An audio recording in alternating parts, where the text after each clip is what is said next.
রাত তখন ঠিক ৯টা। পুরো শহরটা যেন নীরব, শুধু জানালার পাশে বসে আমি তাকিয়ে আছি ফোনের স্ক্রিনে। শেষবারের মতো হয়তো ওর নামটা দেখব, মাই লাভ কলিং। ফোনটা বাজছিল, কিন্তু জানতাম এই কলটা সাধারণ নয়, এটা হয়তো শেষ কল, শেষ কথা। ও বলল, তুমি রাগ করো না প্লিজ, আমি ঠিক আছি। আমি শুধু চুপ করেছিলাম। রাগ, কষ্ট, ভালোবাসা সব মিলেমিশে বুকের ভেতর একটা ঝড়। আমি বললাম, ঠিক আছো মানে? সারাদিন কোনো খোঁজ নেই, একটা মেসেজও না, আর এখন বলছো ঠিক আছো? ওর কণ্ঠটা কেঁপে উঠল। তুমি বুঝবে না, আজ সারাদিন অনেক কিছু ভেবেছি। যদি কাল আর না থাকি, তুমি কি আমাকে মনে রাখবে? আমি হেসে ফেললাম। এইসব অদ্ভুত কথা কেন বলছো? ও বলল, তুমি জানো আমি তোমাকে কতটা ভালোবাসি, কিন্তু আমার সময় খুব কম।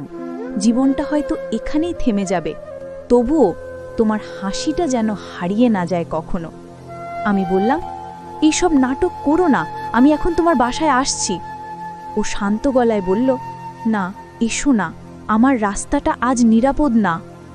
একটু নীরবতা, তারপর দূরে হঠাৎ ব্রেকের শব্দ, গাড়ির ধাক্কা, চিৎকার। কলটা কেটে গেল। ফোনের ওপাশে শুধু নীরবতা। আমি হাজারবার কল দিলাম, কিন্তু আর কেউ ধরল না। ফেসবুকে শেষ দেখা 9:03 PM। তারপর থেকে প্রতিদিন ঠিক রাত 9টায় আমি ফোনটা হাতে নিই।